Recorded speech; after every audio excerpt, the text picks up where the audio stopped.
Kita masih bicara mengenai ijazah palsu ya, yang makin tidak jelas arahnya kemana.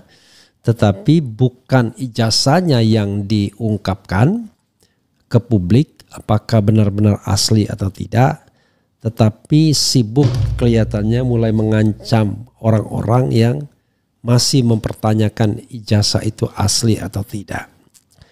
Maka sangat heran kita mendengarnya ketika seorang, ini yang saya mau sebutkan, seorang penasihat Kapolri bicara mengenai bakal banyak tersangka.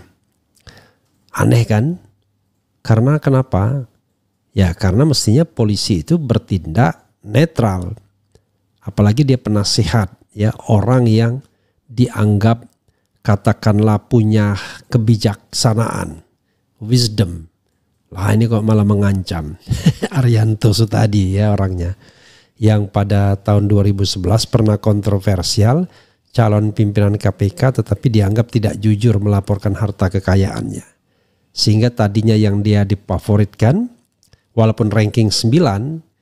Jadi pada waktu itu sobat era sekalian, pemilihan pimpinan KPK 2012 kalau tidak salah, 2011-2012 ya kurang lebih, yang akhirnya yang terpilih itu adalah Bambang Wijoyanto, Abraham Samad dan lain sebagainya.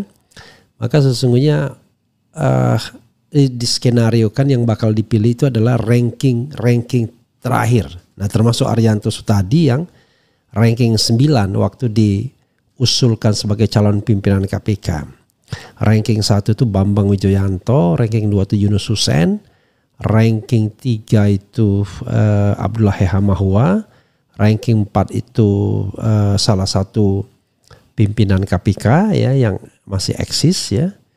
Kemudian ranking 5 dan seterusnya itu orang-orang yang saya tidak terlalu kenal, termasuk Abraham Samad pada waktu itu tidak masuk 4 besar yang saya tahu. Tetapi apakah dia ranking 5, 6, 7, 8, 9 atau 10 saya tidak tahu.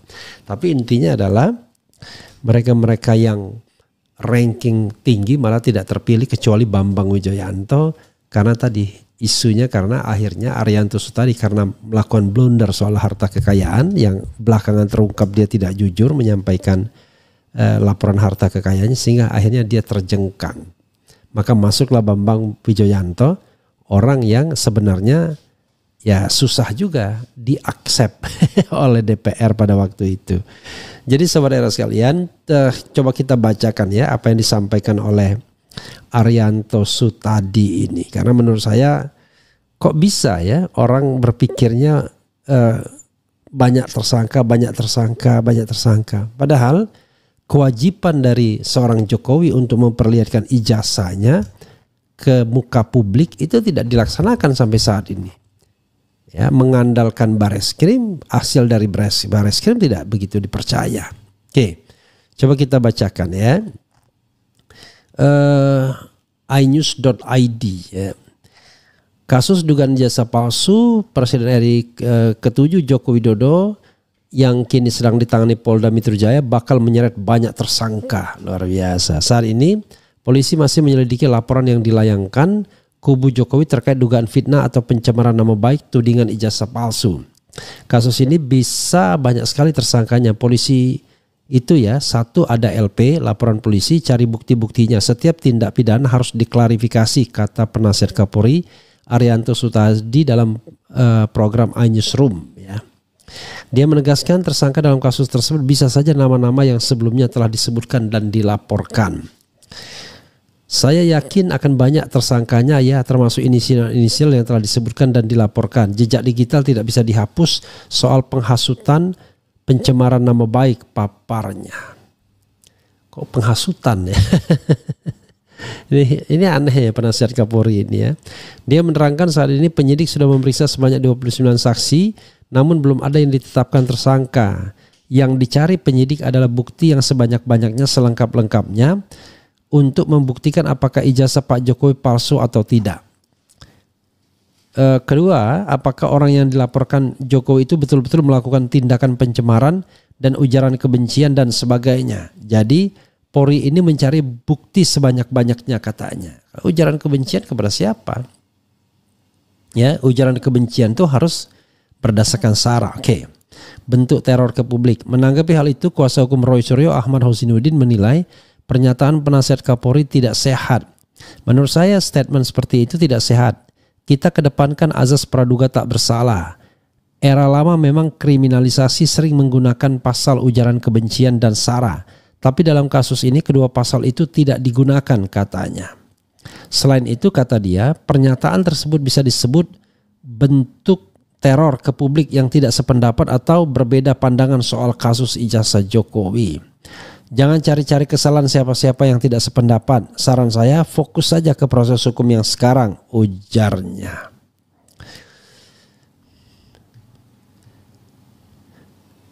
Sebelumnya, Polda Metro Jaya akan menjadikan hasil penyelidikan terhadap keaslian ijazah Presiden ke-7 Joko Widodo yang ditangani di Tipidum Barreskrim Polri sebagai bahan analisis.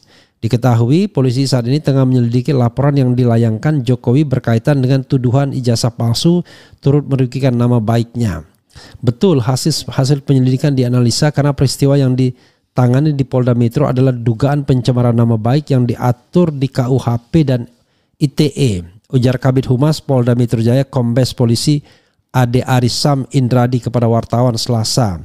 Ade Ari menambahkan dari hasil penyelidikan Barreskrim Polri yang telah menyatakan ijazah Jokowi identik atau khas asli akan dicocokkan dengan tudingan dari beberapa pihak yang menyebut ijazah tersebut palsu. Inilah yang didalami apakah pernyataan yang disampaikan beberapa pihak sesuai fakta atau tidak. Tuduhannya sesuai fakta atau tidak. Tentunya hal-hal yang terkait dengan peristiwa ini merupakan bagian yang didalami, tuturnya. Sebagai informasi, Jokowi melaporkan 5 orang berinisial RS, ES, RS, T, dan K. Jadi RS itu diduga adalah Rismon Sianipar, ES itu Egy Sujana, RS lagi adalah Roy Suryo, T itu adalah Tifauza Tiasuma, dan K itu Kurnia Tri Royani. Terkait tuduhan ijazah palsu ke Polda Metro Jaya, mereka dilaporkan atas pasal fitnah hingga pencemaran nama baik. Sementara itu pasal pencemaran nama baik hingga fitnah ya. Sementara itu Direktorat Tindak Pidana Umum di Tipidum Barreskrim Polri telah menyatakan bahwa ijazah milik mantan Presiden Joko Widodo Jokowi identik atau asli. Identik kok pakai asli ya. Hal itu dipastikan sesuai dilakukan uji laboratorium forensik lapor terkait dengan surat tanda tamat belajar di Universitas Gadjah Mada UGM. Oke, saudara sekalian ya. Kita lihat Arianto tadi itu ada berita yang penasihat ahli Kapolri ini ya. Berita ini Arianto akui manipulasi LHKPN waktu dia tes fit and proper test anggota KPK ya.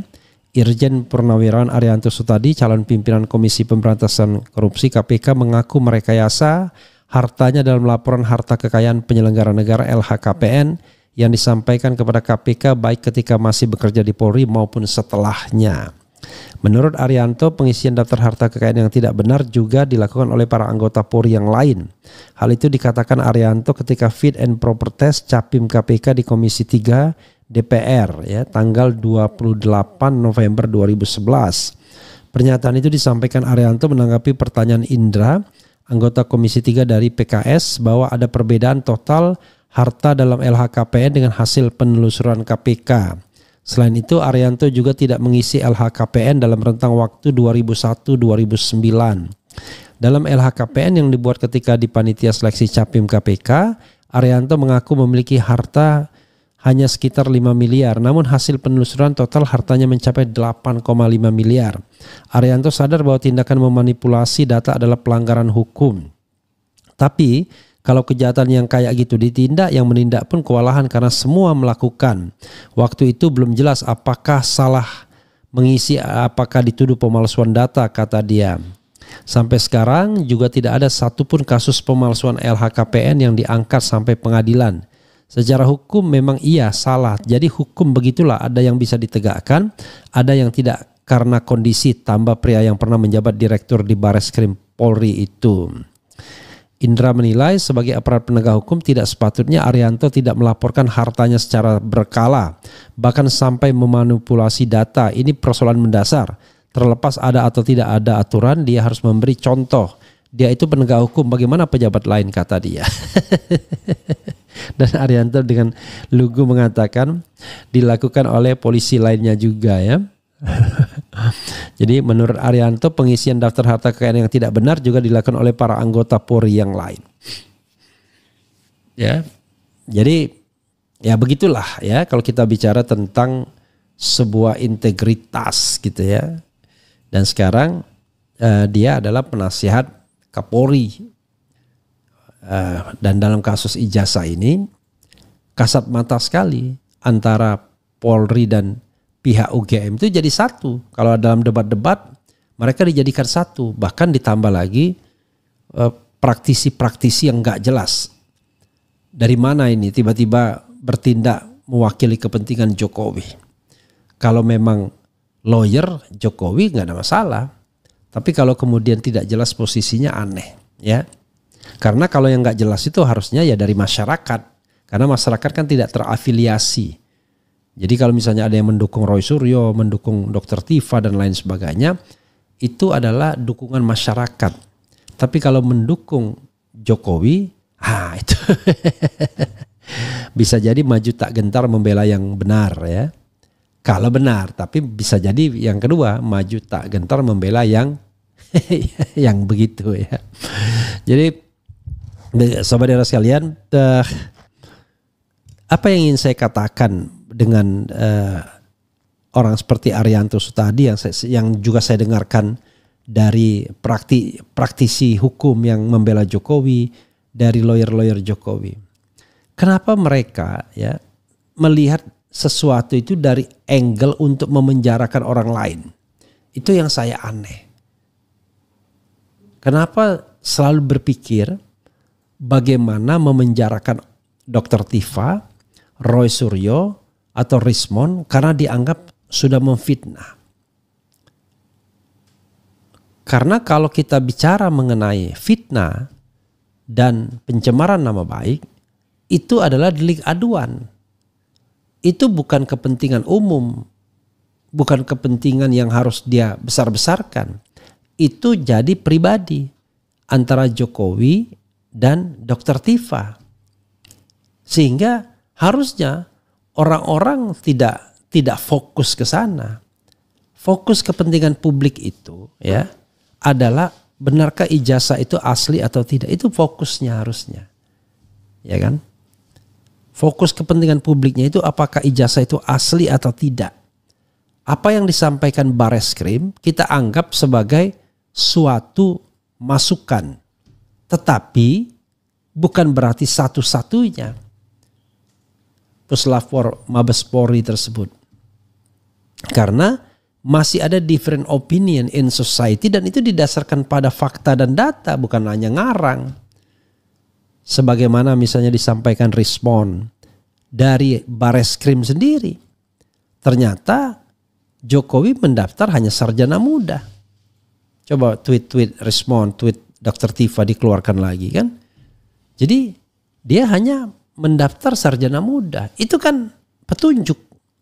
Kemudian dari Roy Suryo, setelah dia bandingkan, ternyata plat cetak ijazah Jokowi berbeda dengan ijazah pembandingnya. Bagaimana dibilang identik? Ya, jadi plat cetaknya berbeda.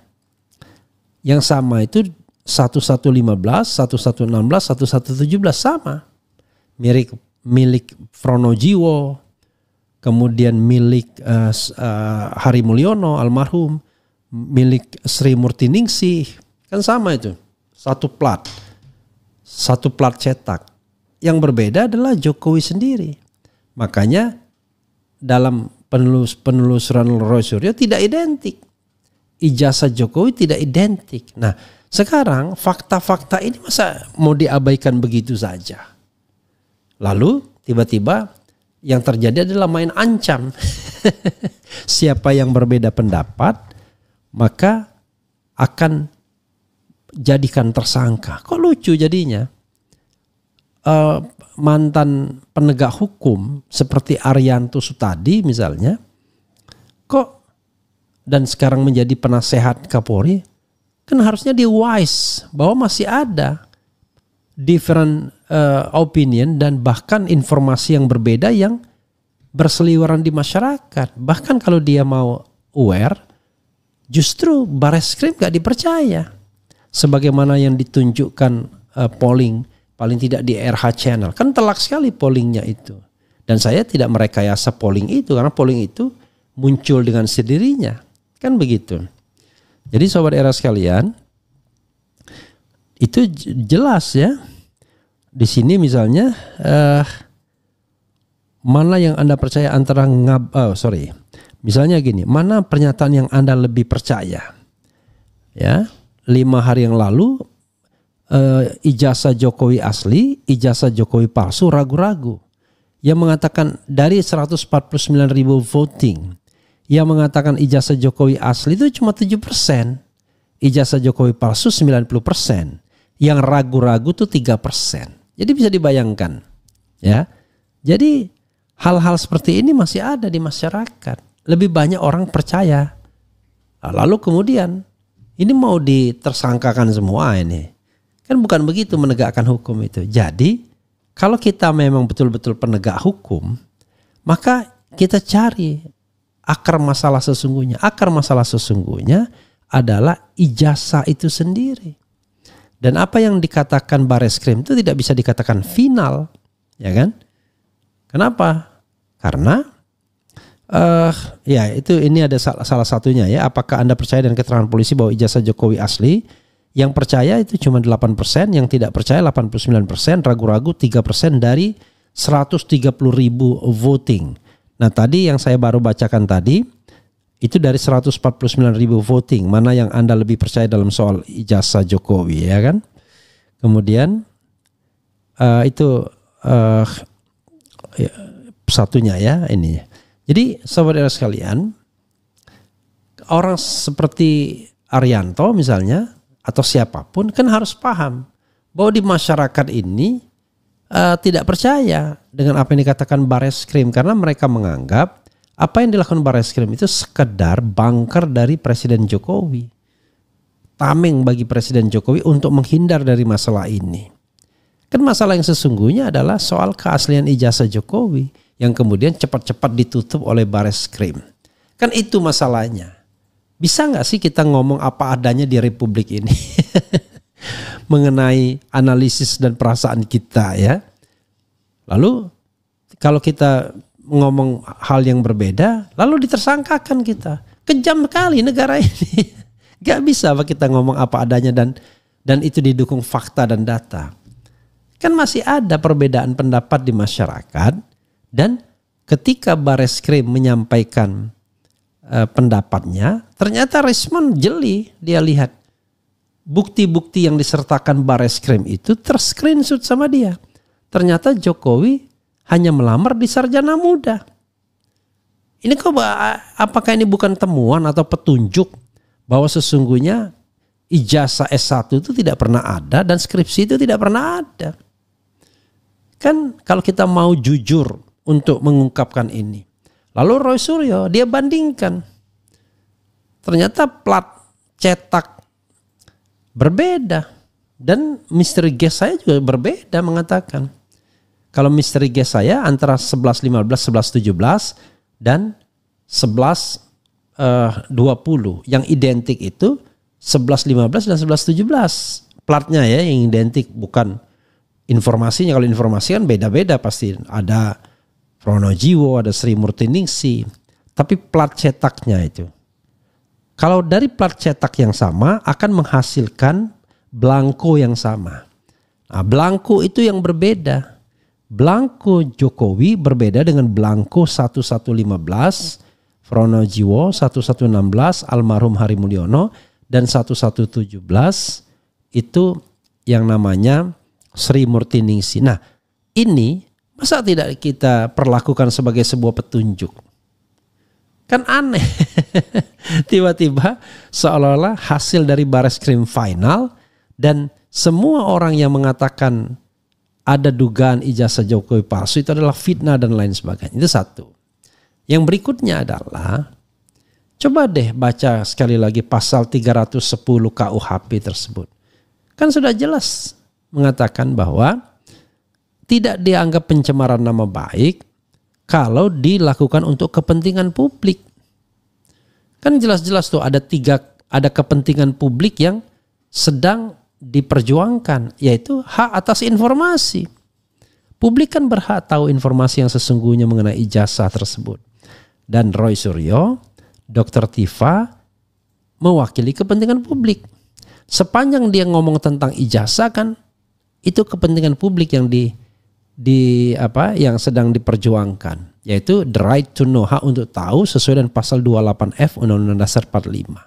Jadi gak bisa itu dianggap sebagai pencemaran nama baik. Apalagi fitnah, karena fitnah kelanjutan dari pencemaran nama baik.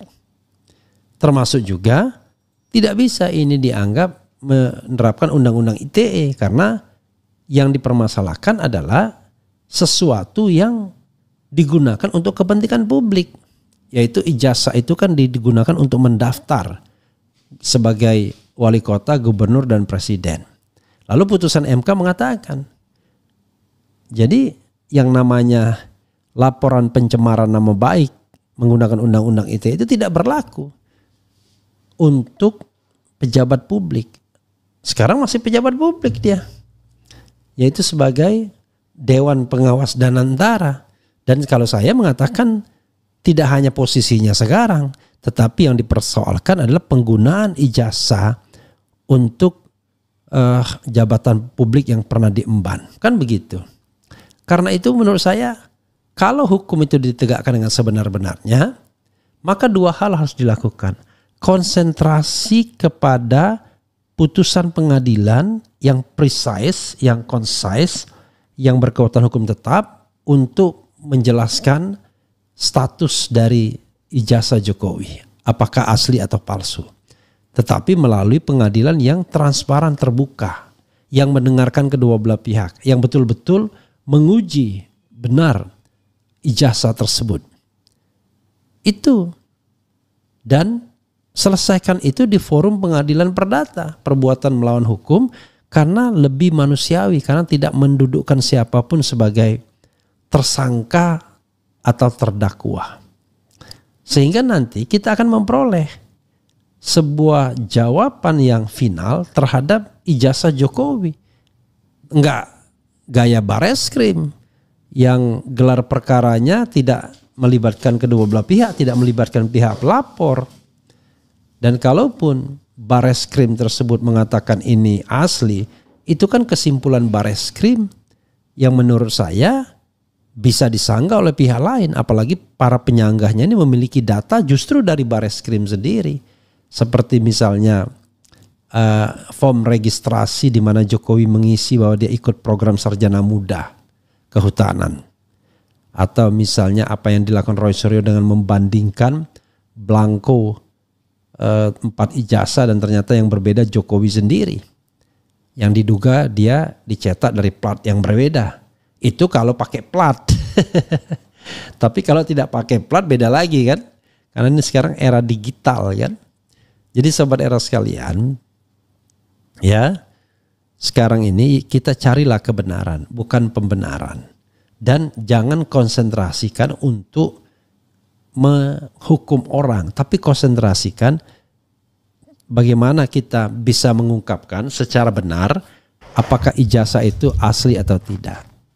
Karena yang kita permasalahkan sekali lagi, seperti kata Husainuddin, bukan ijazah tukang siomay, tapi ijazah Presiden Republik Indonesia ke-7, ijazah Gubernur DKI, ijazah Wali Kota Solo, kan begitu. Begitu sobat RH sekalian ya. Coba kita bacakan komentar sedikit sobat RH sekalian terkait dengan hal ini.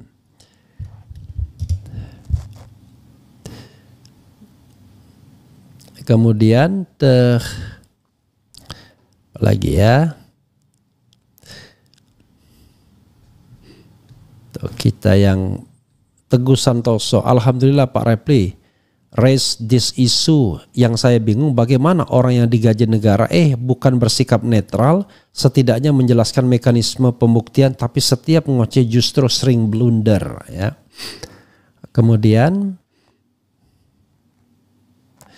Kalau memang ada dan asli nggak serumit ini masalah, ya kan?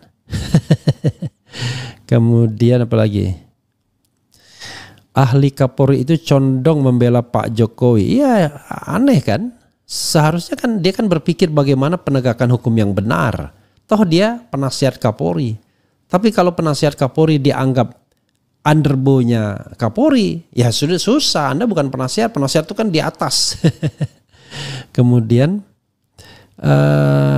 Bandung hadir Bang RH, selalu setia nonton di channel Bung RH. Semoga Bung RH selalu diberikan kesehatan dan keselamatan. Amin ya rabbal alamin ya.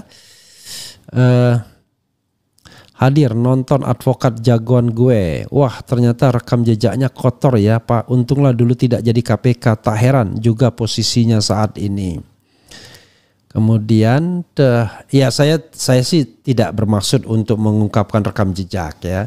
Tetapi intinya adalah ya kita harus lihat tuh siapa orang dan lain sebagainya. Kan ini kan dia kan mengatakan jejak digital, ya kita buka juga jejak digitalnya kan begitu. Tetapi sekali lagi ya, ini momen ordinary itu saja. Secara umum saya masih menganggap Arianto Sutadi ya masih mending lah dibandingkan yang lain. Terbukti ya kalau dilihat harta kekayaan yang sebegitu ya nggak hebat-hebat banget sesungguhnya. Tapi ya tetap lumayan lah. It was 2011 right now maybe more, I don't know exactly. Ya kan? Gampang banget menyatakan banyak tersangka kan. Indonesia bangga karena banyak putra-putri Indonesia yang pintar dengan ijazah asli. Arianto ini anak buah Sambo Bang. Coba lihat dulu waktu kasus Sambo dia sangat membela Sambo. Kemudian penasehat yang kurang sehat. Ya kita tidak menyerang pribadi lah ya. Intinya adalah cara berpikir yang kita permasalahkan. Kok bisa seorang penasihat Kapolri cara berpikirnya begitu? Apa tidak ada yang kira-kira yang lebih wise gitu? Seperti Ugroseno misalnya. Kan walaupun dia ex Wakapolri, cara berpikirnya menurut saya sangat berorientasi kepada masyarakat. Saya terus terang saja ya. Saya termasuk orang yang skeptis kalau ada pembela-pembela Jokowi. Tetapi bagaimana kalau dia lawyernya? Saya mengatakan he is doing his job. Namanya lawyer itu begitu. Dia akan membela kliennya.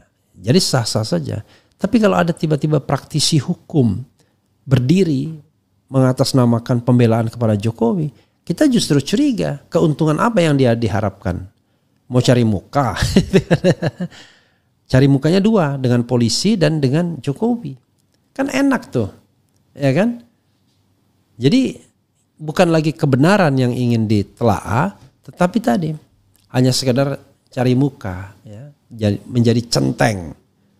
Wah, nih gue udah bela ya. Tolong dong. Kalau ada apa-apa kasih ke kita. Kan nggak bisa begitu caranya. Kadang-kadang saya bingung ya. Pendidikan hukum kita ini ngajarkan apa sih kepada orang-orang itu ya? Kan yang harus diajarkan itu adalah bagaimana menegakkan keadilan. Membela kebenaran. Kan harusnya begitu. Bukan membela yang bayar. Ya, bukan membela pengadil gitu, tapi membela keadilan. Kalau pengadil itu kata benda, keadilan itu kata sifat.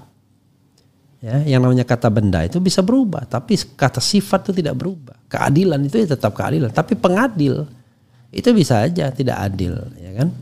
Oke. Apa tanggapan Refli Harun tentang kelakuan Arianto yang selalu ngecap orang yang beda pendapat sebagai provokator dan penghasut? Contohnya Bang Husnudin diteriaki penghasut dan direndahkan sebagai pengacara.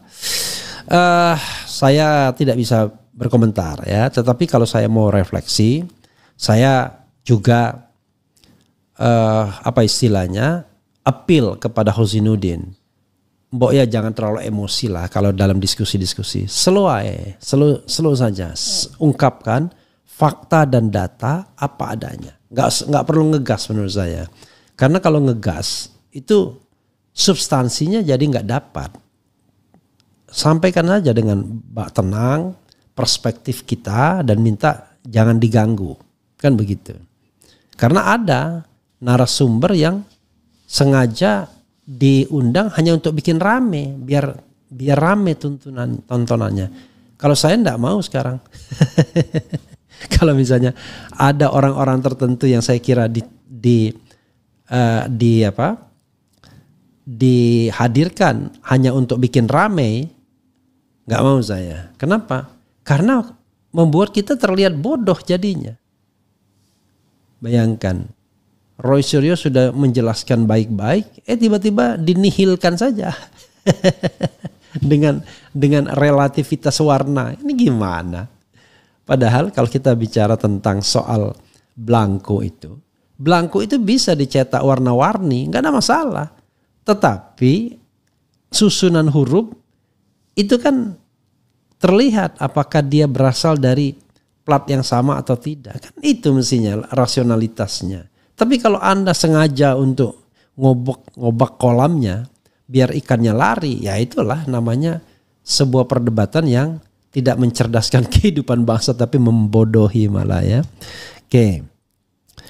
Dan ketika misalnya sama-sama teriak, nggak bisa rasanya. Masa seorang penasihat Kapolri yang kan penasihat itu kan mestinya punya wisdom, wise orangnya, jadi punya kebijaksanaan dan juga bijaksana, wise and wisdom ya. Wise itu orangnya, wisdom itu kebijaksanaan ya. Nah, tapi kalau ikut teriak-teriak juga ya namanya bukan kelasnya bukan penasehat, kelasnya masih pokrol bambu juga. Tapi di sisi lain ya saya juga berharap dalam menyampaikan sesuatu Hosinuddin, Dr. Tifa juga bersikap tenang, nggak perlu sampai menangis dan lain sebagainya. Kenapa? Karena begini, kepintaran kalau kita muncul di panggung, di stage itu ya, adalah kadang-kadang emosi itu teraduk-aduk karena kondisi yang membuat kita kemudian tegang jadinya. Kita nggak santai, diburu-buru waktu, diburu-buru durasi sehingga ngomong pun tidak bisa sesantai mungkin. Makanya kalau saya ya ngomong apa adanya, begitu di stop ya sudah selesai kan gitu aja. Dan kemudian mencoba tidak terlalu reaktif terhadap orang-orang yang kemudian ngomong sesuatu. Saya tahu waktu saya hadir misalnya banyak sekali hal-hal yang sebenarnya it doesn't make sense. Tapi kan saya tidak bisa membantah satu-satu. Karena kalau kita membantah satu-satu nggak ada gunanya. Karena itu yang paling penting kita mengemukakan perspektif kita. Jadi perspektif kita yang kita kemukakan. Karena kalau enggak kita hanya terlibat pada one-on-one, kalimat demi kalimat yang menurut saya tidak produktif jadi. Tetapi sebagai tontonan mungkin menarik karena lihat orang hampir berkelahi gitu. Ayo Aiman, undang Om Repli dan Arianto. Kami pengen lihat RI debat dan bikin emosi dan mingkem Arianto. Nggak, jangan begitulah. Saya kan tidak punya keinginan untuk berdebat sama orang begitu. Ya. Kalau Arianto Sutadi saya masih hormati dia. Kalau dia berdebat masih ada poinnya. Yang nggak ada poinnya itu yang mengaku praktisi hukum itu loh. Ya. Jadi cara berdebatnya nggak sopan.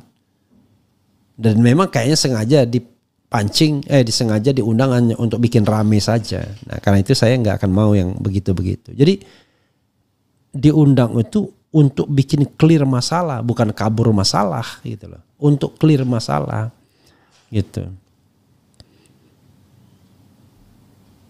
Bahayanya jika kasus ijazah palsu sengaja dibuat berlarut-larut dan lama, khawatir opini masyarakat semakin bias dan mudah diputarbalikkan. Gak usah khawatir lah. Masyarakat itu cerdas sesungguhnya ya. Kita saja kadang-kadang underestimate. Nanti kita bikin polling lagi. Bagaimana polling mereka? Apakah mereka tetap percaya atau tidak dengan Bareskrim, percaya atau tidak Roy Suryo? Kan nanti kan kita akan bisa lihat. Saya mengeluarkan polling terakhir soal apakah Anda setuju dengan usulan Forum Purnawirawan TNI agar Gibran Raka Buming Raka dimakzulkan diberhentikan sebagai wakil presiden.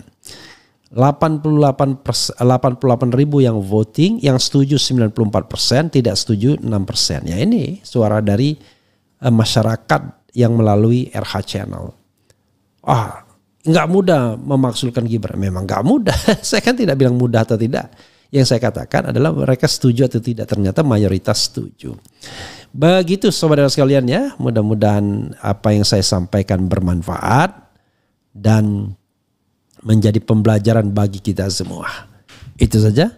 Wassalamualaikum warahmatullahi wabarakatuh.